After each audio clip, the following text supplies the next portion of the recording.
오늘의 시장의 흐름부터 좀 정리를 해보도록 하겠습니다. 특히나 시장에서 우리가 주력해 볼 만한 업종이나 눈에 띄는 종목이 있을까요? 네, 일단은 소외됐던 업종들이 좀 치고 올라오는 형상입니다. 네. 그래서 일단은 뭐 실적 부분에 대해서 삼성전자, LG전자 굉장히 잘 나왔어요. 근데 이 실적이 발표되고 나서 또 삼성전자가 계속해서 좀 약세로 가고 있는 상황입니다. 그래서 어제 시장에서 삼성전자가 3% 하락을 했습니다. 그래서 보통 이렇게 대형주, 초대형주죠, 삼성전자는. 근데 이 정도가 3% 떨어졌다 그러면 엄청나게 크게 떨어졌다고 보시면 되고, SK하이닉스도 5.2% 하락을 했습니다. 그래서 이제는 좀 전기전자가 실적 부분이나 향후 가능성 뭐 이런 부분은 상당히 좋지만 또 반드시 주가가 지금 그런 이 가치, 현재 가치로서 결정되는 것이 아니기 때문에 추세가 약간 꺾이는 부분이 있다라는 측면, 그리고 PBR이나 PER 이런 부분들도 봐서도 약간은 좀 고평가 시기입니다. 그래서 이런 부분들에 의해서 좀 하락세가 면치 못한다 이렇게 보시면 되고, 그동안 가장 안 좋았었던 것이 건설 업종이었어요. 건설 업종을 좀 보시면은 건설 업종 차트를 보여드리겠습니다. 건설 업종 차트 보시면은 이게 지금 크게 보시면은 주봉으로 보겠습니다. 먼저 주봉으로 보시면은 이게 지금 1995년도에 가장 고점이었습니다. 1995년도에 바로 629포인트. 사실상 우리 건설이 예전에 지금보다도 옛날에 더 많이 활성화돼 있었죠. 그래서 지금은 이미 뭐 도심 주변에는 뭐 아파트든 건물이든 많이 지어 있습니다. 물론 지금도 새로운 신도시 들어서고 있고 뭐 시골에도 다시 공사하는 이런 부분도 많지만 80년대, 70년대, 80년대 이런 때 새마을 운동할 때 이때를 기점으로 해서 계속해서 건설이 활성화됐던 시점, 그리고 90년대 때도 건설업이 굉장히 좋았습니다. 하지만 그 이후에 계속해서 빠지는 모양으로 나타나고 있고, 현재 상황 보시면은 이 건설 업종이 단기적으로 2007년도 때 상당히 좋았어요. 그래서 그때 이제 중후장대형 산업들이 굉장히 치고 올라갔었죠. 철강, 뭐 이런 것들, 기계 이런 부분들, 조선 이쪽이 올라갔는데, 그러면서 이것도 같이 올라갔습니다. 중후장대형 산업에 비스무리하게 형성이 되면서 이 종목, 이 업종도, 건설업도 2007년도 때 고가인 455포인트를 찍었다가 2007년도 이후로 10년 동안 계속 빠지는 형상입니다.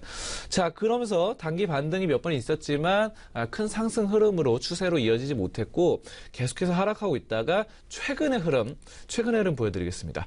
자, 그래서 계속해서 지금 2016년에도 안 좋았죠? 그리고 2017년, 여기서도 2017년에도 지금 바로 여름 이후로 계속해서 빠지는 형상으로 나타났는데, 이게 바로 이제 부동산 정책 그런 부분이 있죠. 이제 부동산 대출 규제도 맞고 뭐 이런 부분들, 대출이 불가능한, 보통 이제 집을 사게 되면은 대출을 해서 많이 집을 사게 되는데 이런 부분을 막다 보니까 좀 안 좋았었죠. 그래서 투자가 활성화되지 않게 되는 그런 상황들이 놓여지면서 많이 빠졌는데, 어쨌든 지금 건설 업종이 지금 다시 이제 2018년 들어서 상승세로 나타났고 120일 이동평균선을 돌파하는 이런 흐름들이 나타나고 있는 상황입니다. 자, 그래서 이런 부분들, 물론 뭐 국내 상황에서는 대출 규제 때문에 부동산 활성화가 좀 안 되는 상황이다 하더라도 중요한 건 해외 수주가 계속해서 이어진다는 점. 그래서 건설 업종도 수출을 많이 하죠. 그래서 해외에서 건설 수주를 많이 받고 있고 여러 가지 건설을 하고 있다라는 측면, 뭐 이런 중동 같은 부분들 계속해서 꾸준히 이어지고 있습니다. 자, 그렇게 긍정적으로 좀 보시면 되고, 국내에서의 상황들도 좀 괜찮습니다. 현대건설 같은 경우가 이제 좀 5% 올랐어요. 어제 5.34% 올랐는데, 여기에 이제 개별적인 호재로는 분양 차익이 클 것으로 기대되는 서울, 개포 8단지 분양이 임박이 몰렸습니다. 자, 이런 국내에서 상황도 개포동 이쪽 아파트가 좀 분양이 몰린다, 이런 호재가 있는 상황이고요. 그 밖에 이제 보시면은 GS건설, 대우건설 등도 많이 올랐습니다. 자, 중요한 거는 이 건설업종 전체인데, 지금 건설업종 전체가 엄청나게 저평가 기조에 놓여 있습니다. 그래서 지금 보시면은 뭐 여러 가지 투자 통계 결과에 따르면은 지금 12개월 PER이 바로 5.7배밖에 안 됩니다. 그래서 건설 업종의 PER은 보통 10을 기준으로 봐서 10보다 좀 낮으면 굉장히 좀 저평가됐다, 이렇게 보는 경우가 많죠. 그런데 건설 업종의 PER이 5.7배밖에, 평균입니다. 평균. 뭐 현대건설, GS건설, 뭐 대림산업 등등 다 포함해서. 자, 그런데 5.7배 굉장히 낮다. 수익성 대비 주가가 낮다라는 측면 보실 수 있겠고, 여기에 이제 PBR도 자산으로 봤을 때도 PBR이 0.65배밖에 안 됩니다. 그래서 건설 자체가 이제 이 부동산도 있고 땅도 있고 건물도 있고 상당한데 굉장히 낮아요. 그래서 주가가 너무 낮게 형성돼 있다. 이런 부분들은 이제는 좀 전기전자 업종에서 좀 내려오고 지금 뭐 근데 셀트리온 같은 경우 굉장히 좋죠. 그래서 바이오 업종에서는 뭐 신라젠 같은 경우는 좀 많이 떨어졌지만 셀트리온이 치고 올라가고 있는데 셀트리온도 계속해서 올라갈 수만은 없습니다. 이런 부분들이 언젠가는 좀 꺾이는 부분이 있을 거예요. 그래서 이런 부분들이 온다고 한다면은 이런 건설 업종이 좀 저평가에서 이 키 맞추기로 다시 올라서지 않겠나 이렇게 좀 해석이 되어지고 있고요. 그 밖에 보시면은 기계 업종, 철강 업종도 상당히 좀 좋은 흐름이 나타났습니다.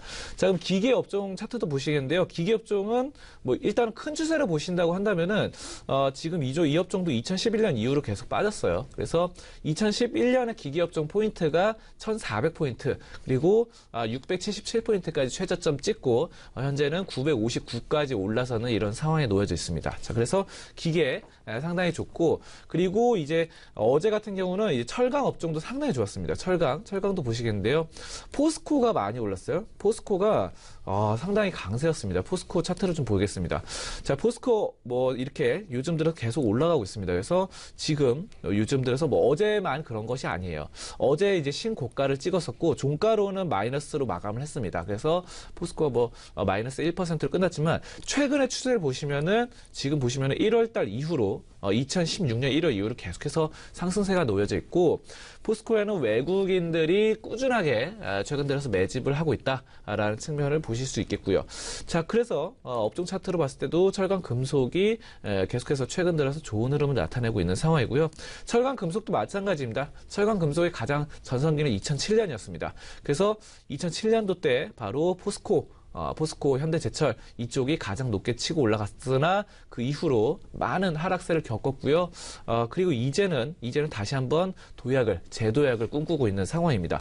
자, 어쨌든 이런 부분들 중후장대형 산업이 다시 한번 치고 올라간다는 부분 여러분들 주목해 보실 필요가 있고 국제 유가 상승세 그리고 원자재 값 상승세, 원자재 뭐 철강 이런 부분도 계속해서 가격이 상승하고 있죠.